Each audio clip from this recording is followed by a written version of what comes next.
remained postured, protected, and ready to respond decisively for any emerging threat. This deployment included thousands of service members from all branches, hundreds of advanced 4th and 5th generation fighters, dozens of refueling tankers, the Lincoln and Ford Carrier Strike Group and their embarked air wings, sustained flow of munitions, fuel, supplies, all supported with command and control, intelligence, surveillance, and reconnaissance network. And the flow of forces continues today. In fact, Admiral Cooper will receive additional forces even today. This rapid buildup of forces demonstrated the joint forces' ability to adapt and project power at the time and place of our nation's choosing. I want to highlight a couple specific cases for you. The Gerald R. Ford Carrier Strike Group, which many of you know was down in the Western Hemisphere, redeployed across the Atlantic to set the theater. The ship, her crew, their families, and the entire strike group took a deep breath and, as they always do, began planning to conduct combat operations. The integrated Reserve and National Guard forces have continued to demonstrate the value of America's reserve forces, including the Wisconsin Army National Guard operating in Kuwait and Iraq, and Air National Guard units from a variety of states to include Vermont and Virginia. In the case of the Vermont Air National Guard and the 158th Fighter Wing, they were mobilized for Operation Absolute Resolve and then were tasked to take their F-35As across the Atlantic instead of going home to be prepared to support this operation. The same is with our Air National Guard and Air Force Reserve Command tanker and mobility forces who stepped right out of their civilian jobs to deploy and to protect the region. Lastly, I want to highlight the unsung heroes of warfare, our American logisticians and sustainment force, those who quietly work every day behind the scenes to project and sustain America's combat power. Our leaders from World War II were right when they said professionals do logistics.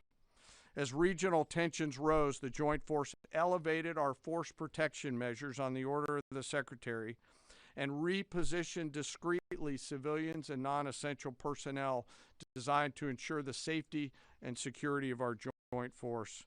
By the time operations began, only essential forces remained on our bases and in theater, all ready, capable to respond. So now let me move to H hour. At 3:38 p.m. on Friday, February 27th, the United States Central Command, through the Secretary of War, received the final go order from President Trump. The President directed, and I quote, "Operation Epic Fury is approved. No aborts. Good luck," close quote. In the region, every element of the Joint Force made their final preparations.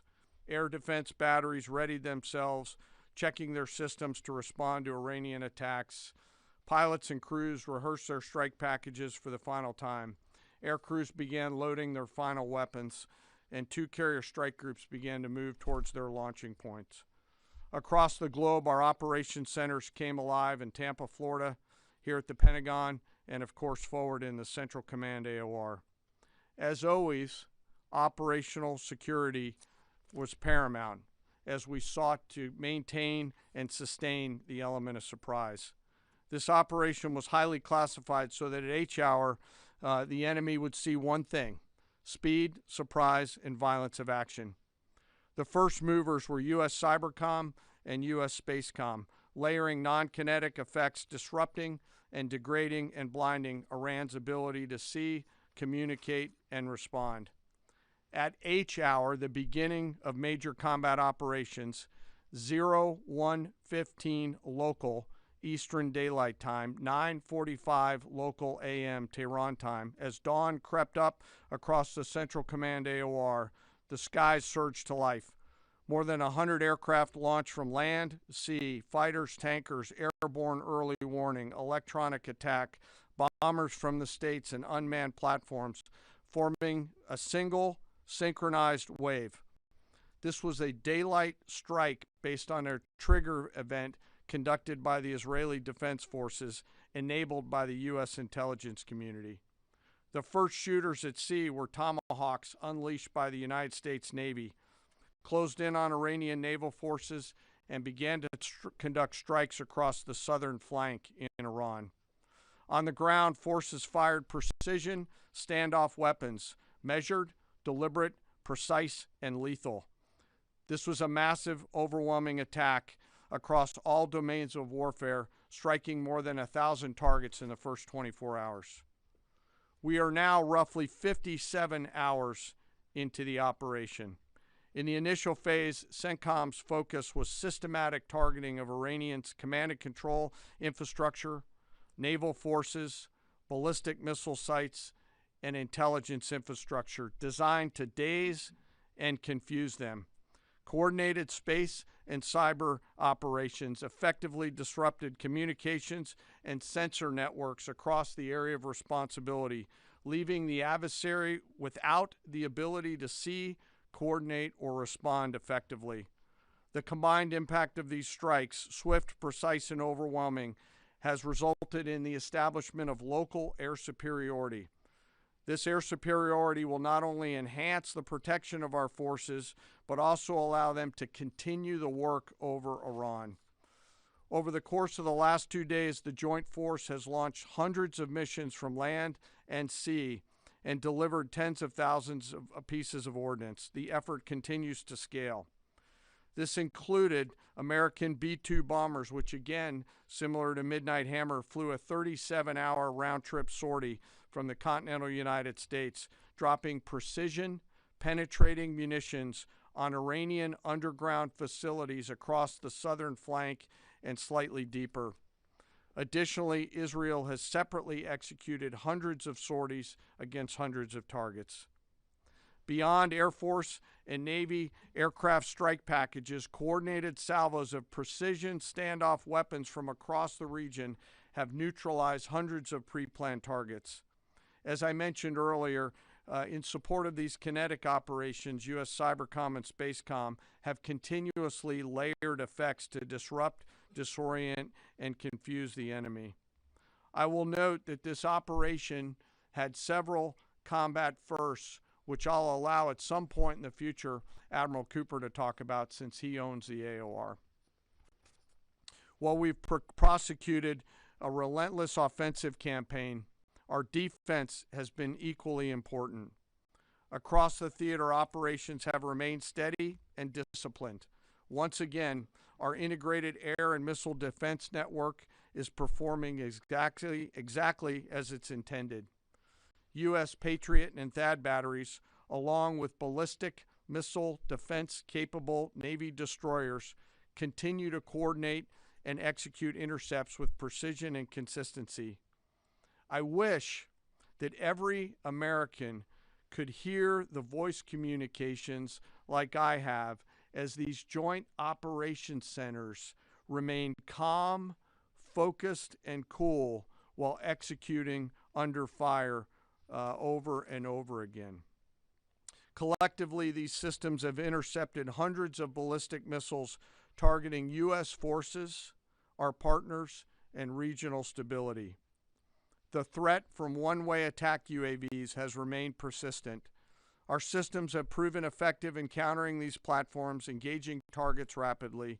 Each intercept represents hundreds of hours of training, readiness, and technology all coming together to work as designed.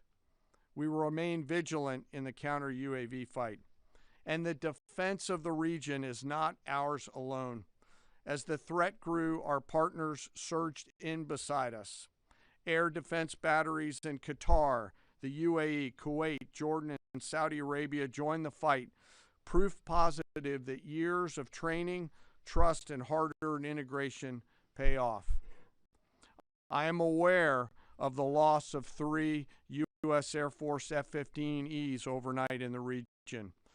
I am grateful for the safety of the crews, and we know that this was not from hostile enemy fire.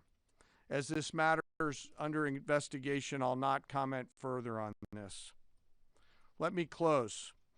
Operations will remain active across the theater and across the globe. The U.S. forces are postured not only to maintain pressure, but to respond and adapt as required.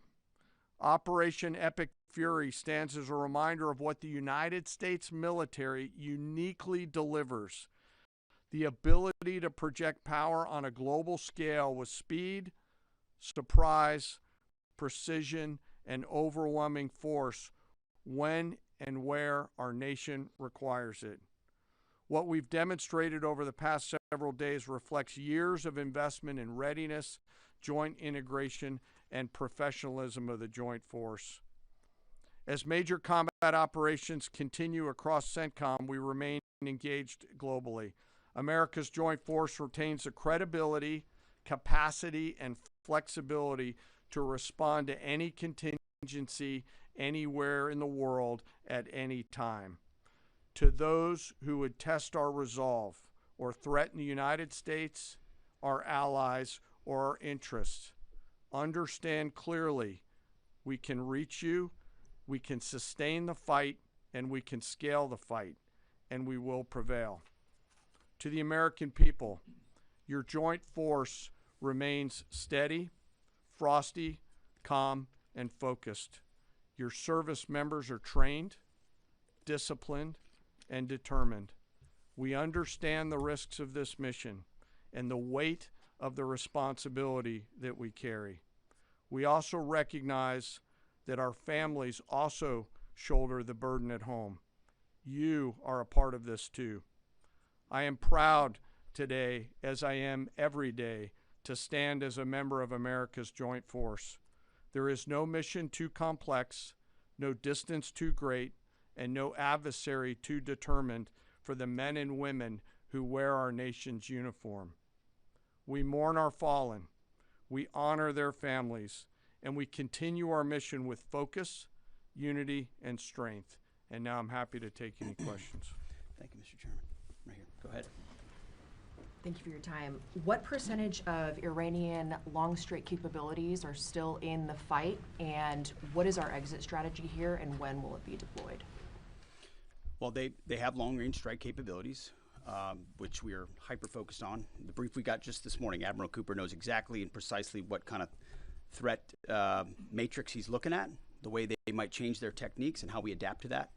So we're making sure the theater commander has absolutely everything he needs. I mean, one of the things the chairman mentioned is for months and months, even before we built up, we ensured that we had maximum defensive capabilities in theater to allow the president the decision space in the future. So even before this buildup in the last 30 days, we discreetly brought defensive assets in to make sure, understanding that there are Iranian capabilities. As far as time frame, I would never hang a time frame from our perspective. The commander-in-chief sets the op tempo and terms of this fight. As I said, it's on his terms. And we'll make sure that Admiral Cooper and his team have everything they need, not just to defend. I mean, the best defense is good offense. And so we're aggressively pushing into that airspace over that southern flank to ensure that we control it and we destroy anything that moves that would attempt to shoot us. Think of it as shooting the archer instead of the arrows. That's where we want to be. And we have the kind of exquisite intelligence to get over the top, find that and destroy it. It won't happen overnight. This is a big battle space with a lot of capabilities. That's part of the reason why it's such a threat to us. That's why I talk about conventional umbrella to blackmail nuclear ambitions. They were building up this conventional arsenal in order to ensure that no one would ever block them from their ability to get nuclear weapons. So we're very clear-eyed about the nature of this Iranian threat, and we're going to get after it. I don't know if you have anything to add to that, Mr. Chairman. Thank you for the question. The only thing I'll add is that unlike an operation, a single operation like Midnight Hammer or Absolute Resolve, it'll take some time for us to conduct battle damage assessment, and the targeting cycle that CENTCOM will run will take those things into effect. Admiral Cooper will adjust his plan and fires accordingly to ensure that we're attriting that. He's focused on long-range strike capability coming out of the enemy, and that's a key and essential part of it. Of the capabilities that still exist from the enemy front? Yeah, that's what I mean when I say we're still doing BDA.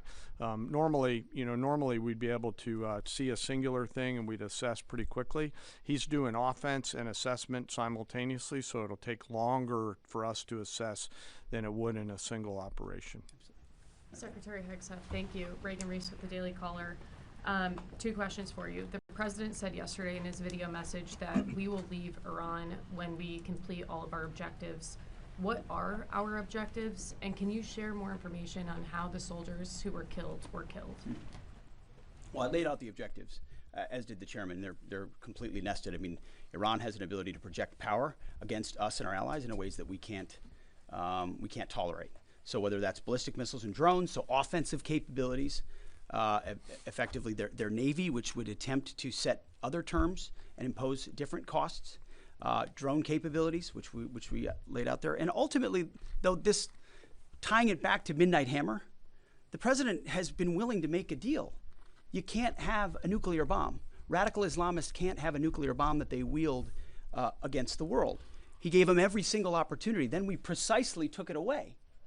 And even then, after that, they didn't have that. They didn't come to the table with a willingness to give it away. So ultimately, those nuclear ambitions, which never ceased, are something that had to be addressed as well. So that's a discrete sense of what's being addressed here to ensure that they can't use that conventional umbrella to continue a pursuit of nuclear ambitions. And then as it pertains to the U.S. casualties, that particular incident was, you have air defenses and the lot's coming in and you hit most of it, and we absolutely do. We have incredible air defenders. Every once in a while you might have one, unfortunately we call it a squirter that makes its way through, and in that particular case it happened to hit a tactical operations center that was fortified, but these are powerful weapons. So we certainly will do, as I said, moments like that, as we remember them and we take care of them and take care of their families, only stiffen our resolve to ensure that we do this properly. Thank you. Yep. Right here. Thank you, Secretary Hegseth. I had two questions for you. First, are there currently any American boots on the ground in Iran? No, but we're not going to go into the exercise of what we will or will not do. I think it's one of those fallacies for a long time that this department or presidents or others should tell the American people this, and our enemies, by the way, here's exactly what we'll do. Here's exactly how long we'll go. Here's exactly how far we'll go. Here's what we're willing to do and not do. It's foolishness. And so President Trump ensures that our enemies understand we'll go as far as we need to go to advance American interests. But we're not dumb about it. You don't have to roll 200,000 people in there and stay for 20 years. We've proven that you can achieve objectives that advance American interests without being foolish about it. Now, will we be bold about it?